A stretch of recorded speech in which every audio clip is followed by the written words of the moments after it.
오늘의 말씀은 사사기 1장 1절부터 10절까지 말씀입니다.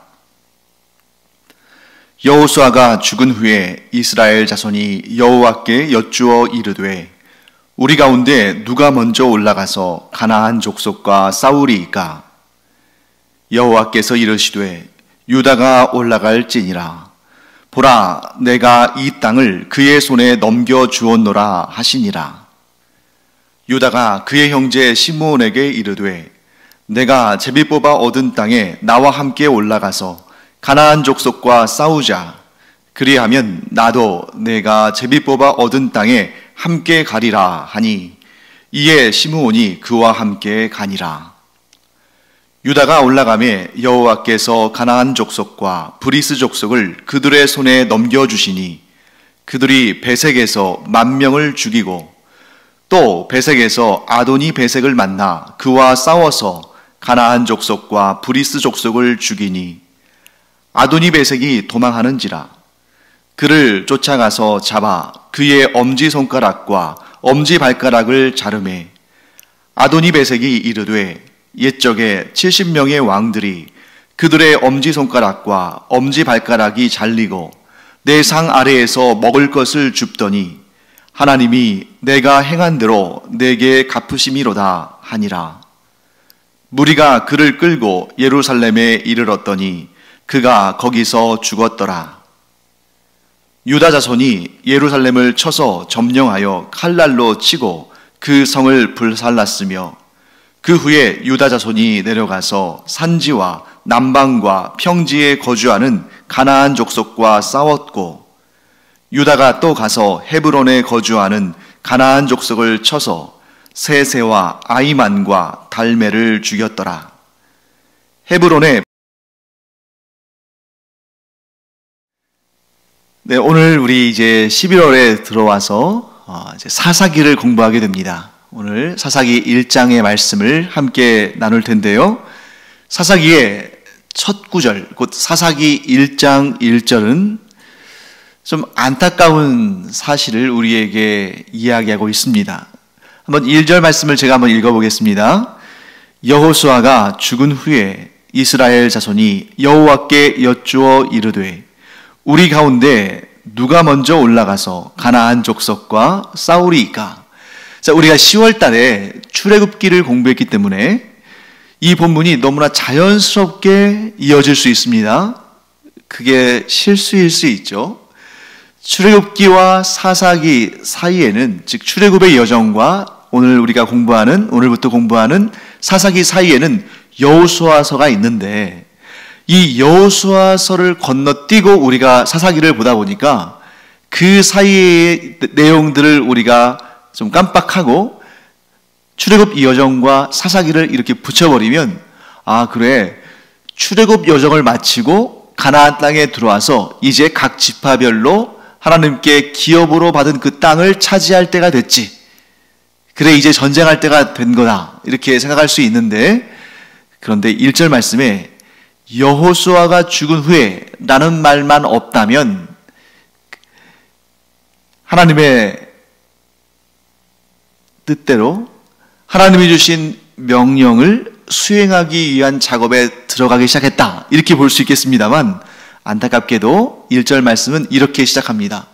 여호수아가 죽은 후에.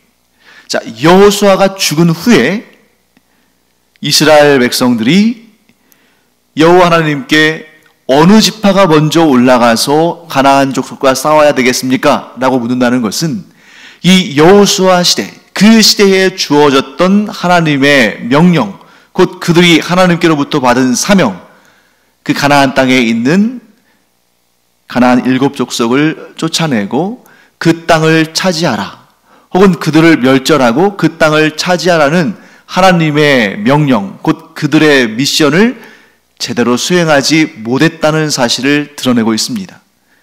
원래 계획대로라면 여호수아가 죽기 전에, 여호수아가 110세에 죽었는데 여호수아가 죽기 전에 이 가나안 정복 사역은, 이 미션은 이미 완성했어야 되는 것입니다.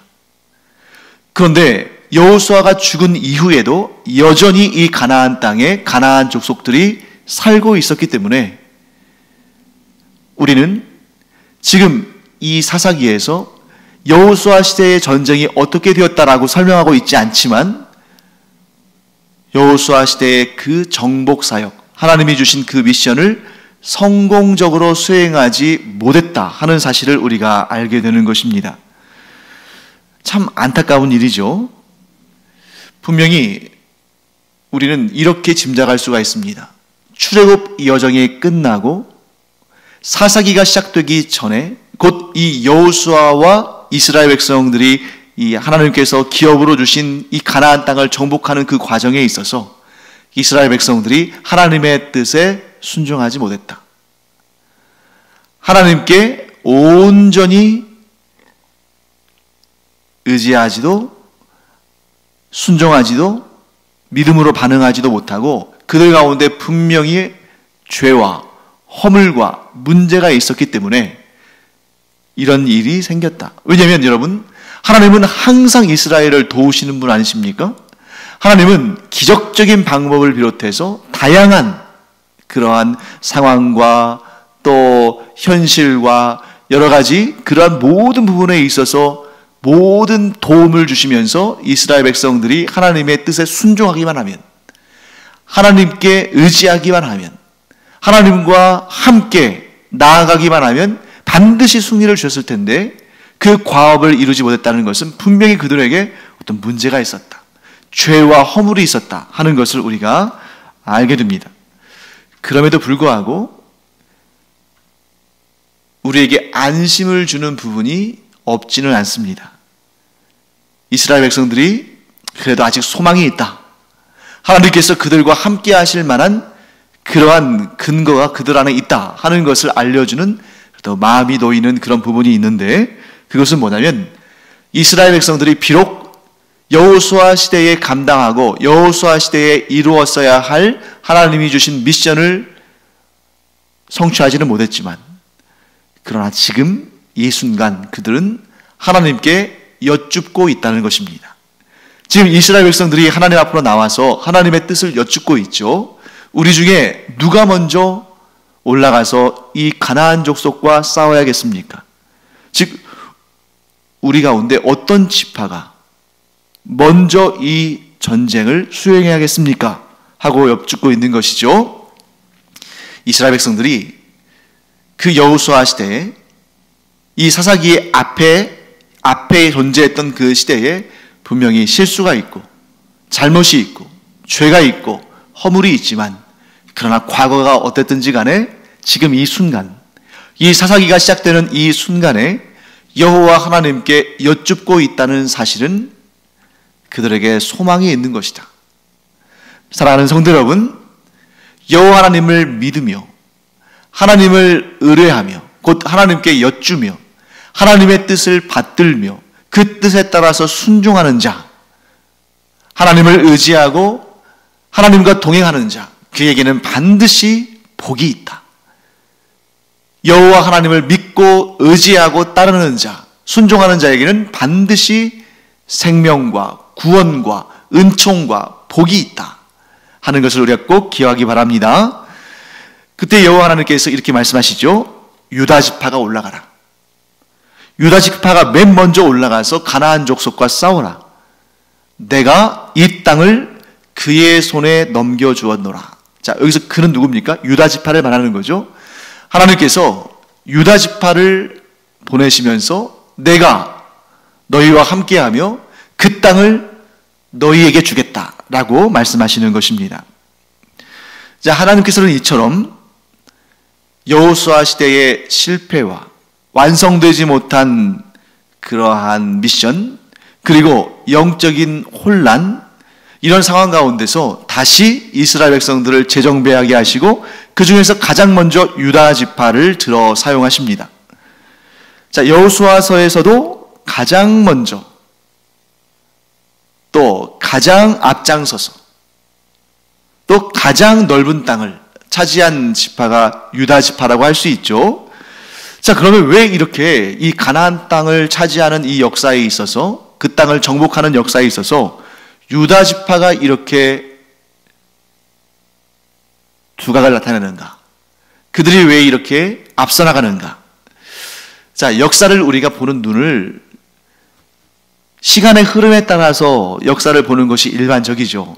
그런데 어떤 경우는 시간의 역순으로, 즉 지나간 역사를 미래 혹은 현재의 시각에서 과거를 돌아볼 수도 있는 거 아닙니까? 그러니까 과거에서 미래를 볼 수도 있지만 미래에서 과거를 볼 수도 있는 거죠. 자, 이러한 원인 때문에 이러한 결과가 나왔다 라고도 볼 수 있는 것이고, 이러한 결과를 보니 이러한 이유와 원인이 이해가 된다, 이렇게도 볼 수 있는 겁니다. 그러니까 어떤 방향으로, 순방향으로 보느냐 역방향으로 보느냐, 원인을 따지고 결과를 보느냐 결과를 가지고 원인을 분석하느냐, 둘 다 가능한 것이죠. 그렇다면 시간을 역으로 거슬러 올라간다면 하나님께서는 왜 유다 지파를 이렇게 귀하게 사용하셨는가? 자, 너무나 단순한 답이 나올 수 있죠. 메시아께서 유다 지파에서 나오실 것이기 때문에. 자, 유다 지파가 하나님께 충성을 해서 하나님께서 유다 지파 가운데에 메시아가 나오도록 하신 것이기도 하겠지만, 그러나 메시아가 오실 지파가 유다 지파이기 때문에 그들을 하나님께서 이렇게 사용하신 것일 수도 있는 것입니다. 이 시간이라는 것이, 우리 인간은 결코 그 시간의 제약으로부터 자유로울 수 없기 때문에 과거와 현재와 미래 이 한 방향으로 흘러갈 수밖에 없습니다만, 하나님께서는 역사를 주관하시고 시간과 공간을 창조하시고 다스리시는 분이시기 때문에 하나님께는 사실 과거와 현재와 미래의 구분이 별로 그렇게 의미가 있지 않습니다.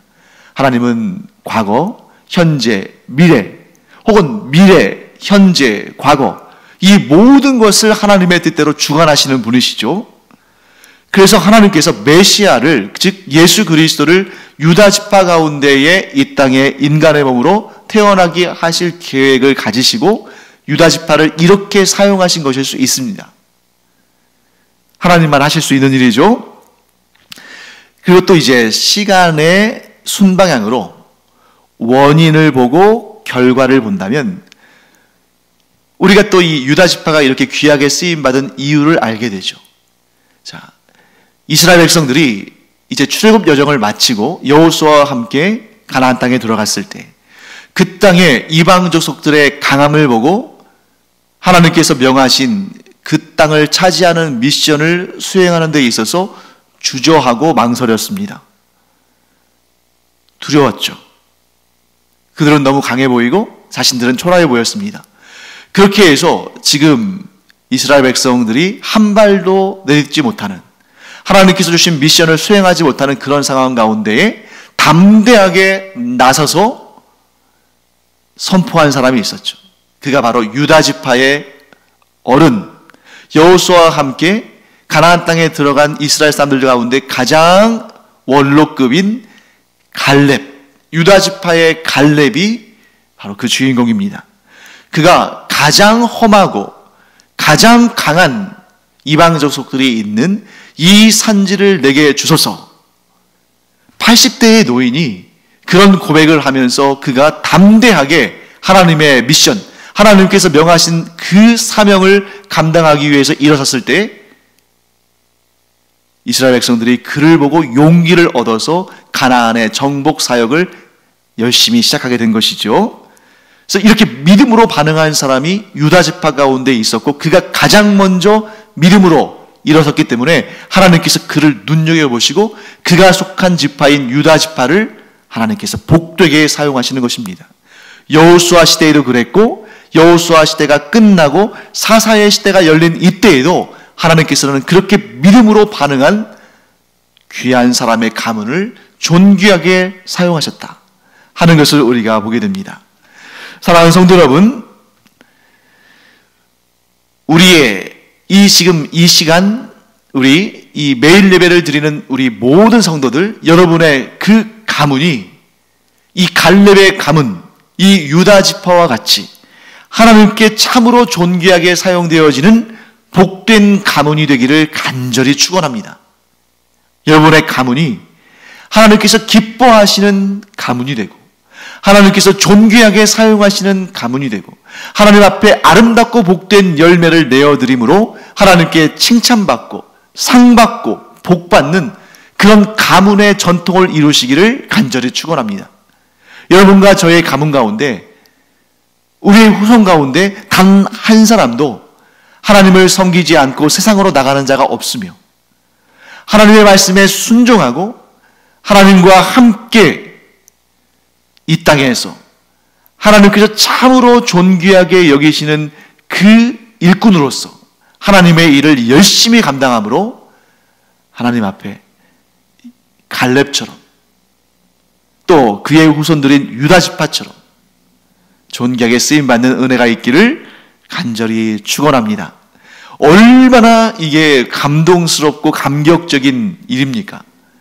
나의 가문이 하나님의 기쁘심을 얻고, 하나님께서 존귀하게 사용하시고, 하나님께서 기뻐하시는 열매를 맺고, 그래서 하나님께서 정말 그 기쁨을 이기지 못하시며 우리의 가문을 참으로 사랑하시고 은혜와 복과 은총과 상을 넘치도록 부어주셔서, 또 그것을 가지고 더욱더 열심히 하나님께서 맡기신 일을 감당하는 그러한 명문 가문, 복된 가문, 하나님께서 기뻐하시는 가문을 이룬다는 것, 얼마나 기쁘고 복된 일입니까? 이런 은혜가, 이런 복이 여러분과 저와 우리의 모든 가족들에게, 우리의 가문 대대로, 우리의 후손 대대로 이와 같은 일이, 이와 같은 놀라운 역사가 일어나기를 간절히 축원합니다. 그런데 여기에서 보면 유다 지파가 그 복된 미션, 하나님께 가장 먼저 쓰임받는 그 미션을 수행하러 가는데 시므온 지파에게 함께 가자고 요청을 합니다. 자, 하나님께서 유다 지파를 지명하셨고, 또 유다 지파와 함께 하셔서 그 땅을 유다 지파에게 주시겠다고 약속하셨는데, 유다가 단독으로 올라가지 않고 시므온 지파와 함께 가겠다고 하고 그들에게 제안한 것은 한편으로 보면 좀 믿음이 약한 것 아닌가, 하나님의 뜻에 불신앙적으로 반응한 것 아닌가 하는 그런 생각이 들 수도 있습니다. 왜냐하면 하나님께 여쭙고 하나님께서 유다 지파에게 가장 먼저 올라가라고 하셨고 유다 지파와 함께 하셔서 그 땅을 유다 지파에게 주시겠다고 말씀하셨는데 왜 시므온 지파랑 같이 가겠다고 하고 그들과 함께 동행하는가? 자, 몇 가지 이유가 있겠습니다만 가장 먼저는, 가장 쉽게 생각하면 유다 지파가 딱 보니까 현실적으로 그 가나안 족속과 싸우는 일이 혼자서는 너무 힘들 것 같다라는 생각이 들었기 때문이죠. 자, 보통은 이렇게 얘기합니다. 공격하는 자가, 그 공격하는 세력이 수비하는, 즉 자기의 성을 방어하는 수비하는 세력보다 한 서너 배 이상은 강해야 그 성을 함락시킬 수 있다, 이런 얘기들을 해요.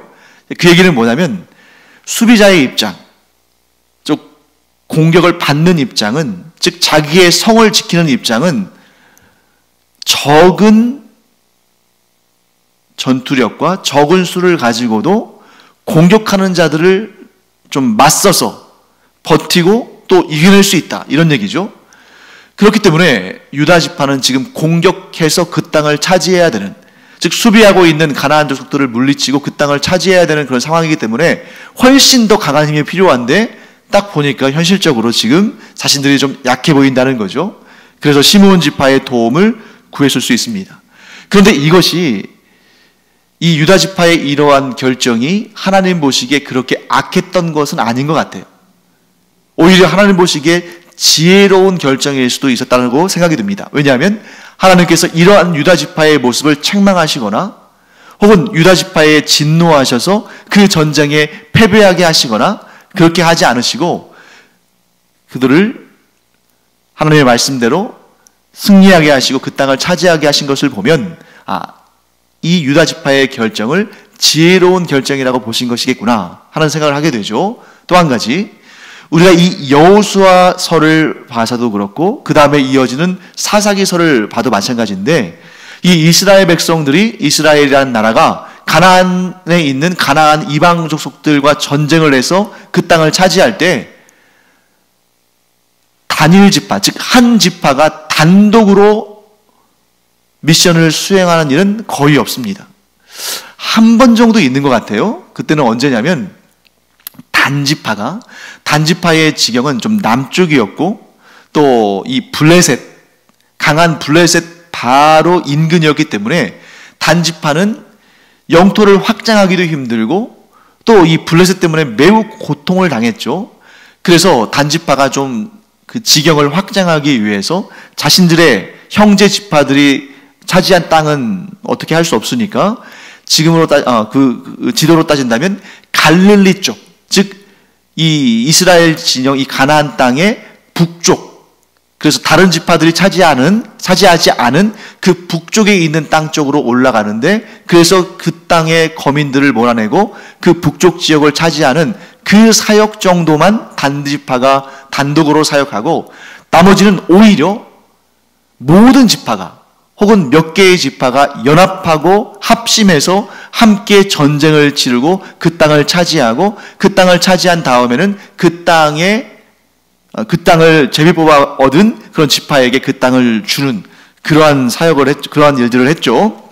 자, 그렇기 때문에 유다 지파가 시므온 지파와 힘을 모아서 가나안 족속을 몰아낸 것은, 그것은 그 당대에 하나님께서 뜻하신 것에 문제가 없다, 하나님의 뜻을 이룬 것이다 라고 우리는 볼 수 있습니다. 자, 그리고 이제 하나님께서는 약속하신 대로 유다 지파에게 승리를 주셨습니다. 자, 유다는 가나안 족속과 브리스 족속을 치고 베색이라는 곳에서 10,000명을 죽였습니다. 그리고 도망치는 그들의 왕인 아도니 베색을 잡아서 그의 엄지손가락과 엄지발가락을 잘랐습니다. 우리가 전에 출애굽기를 공부할 때 10월 달에 출애굽기를 공부했죠. 그때에 제사장의 위임식을 할 때 했던 특별한 일 하나가 있었습니다. 그것이 뭐였냐면 희생제물의 피를 제사장들의 오른쪽 귓볼과 오른쪽 엄지손가락과 오른쪽 엄지발가락에 바르는 그러한 행위가 있었죠. 뭘 의미할까요? 온 몸을 다 그 희생제물의 피로 바르지 않았지만 오른쪽 귓볼과 오른쪽 엄지손가락과 오른쪽 엄지발가락에 피를 바른다는 것은 곧 그의 전체가 그 피로 말미암아 정결케 되고 죄사함을 받고 하나님 앞에 제사장의 역할을 감당할 수 있는 그러한 존재가 되었다는 것을 상징적으로 표현하는 거죠. 그러니까 아도니베색을 잡아서 그의 엄지손가락과 엄지발가락을 잘랐다는 것은 그를 완전히 제압했다. 그는 완전히 우리의 손에 달려있는 자다. 우리가 완전히 그와 그의 백성들을 무너뜨렸다 하는 것을 선포하는 거죠.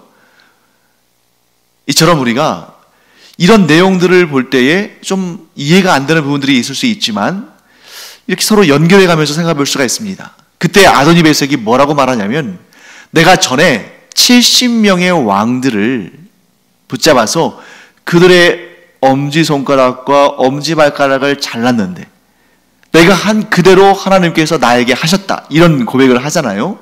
여기에서도 우리가 또 발견할 수 있는 의미가 있습니다.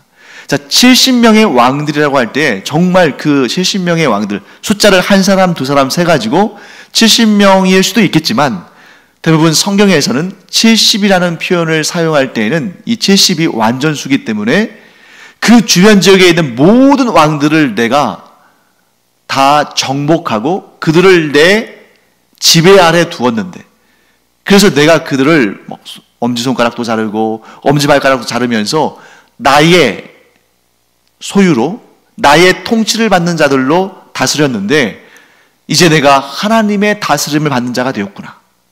내가 하나님에 의해서 엄지손가락과 엄지발가락이 잘린, 하나님께 패배한, 하나님께 징벌받은 자가 되었구나 하고 이야기하는 걸로 우리가 볼 수 있는 것입니다. 또 여기에서 우리가 한 가지 더 알아볼 수 있는 것은 뭐냐면, 우리 가끔씩 이제 이런 생각 하잖아요. 이게 아도니베섹을 잡아서 그의 엄지손가락과 그의 엄지발가락을 자른 것을 비롯해서 여호수아서, 특히 여호수아서에 그런 내용들이 많이 나오죠.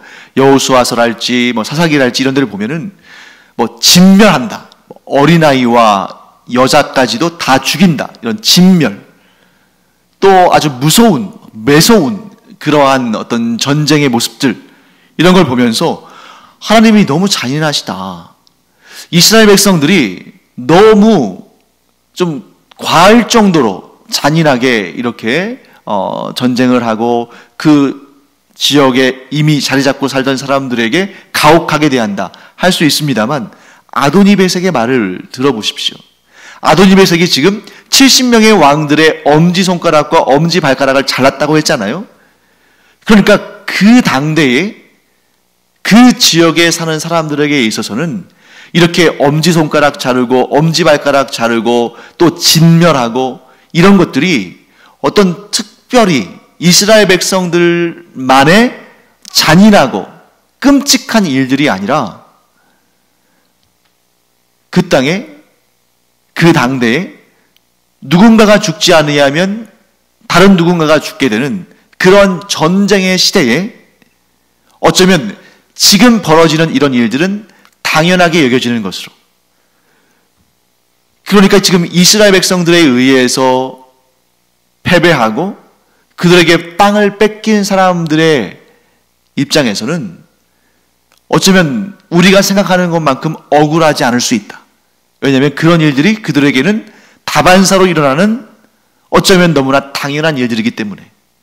더욱이 성경을 보면 이 이스라엘 백성들의 정복과 그 과정에 있어서의 이런 어떻게 보면 너무 잔인하고 끔찍한 이런 일들이 다른 책들에서는 그렇게 발견되지 않습니다. 유난히 이 여호수아서와 사사기에 집중되어 있죠. 왜 그럴까요?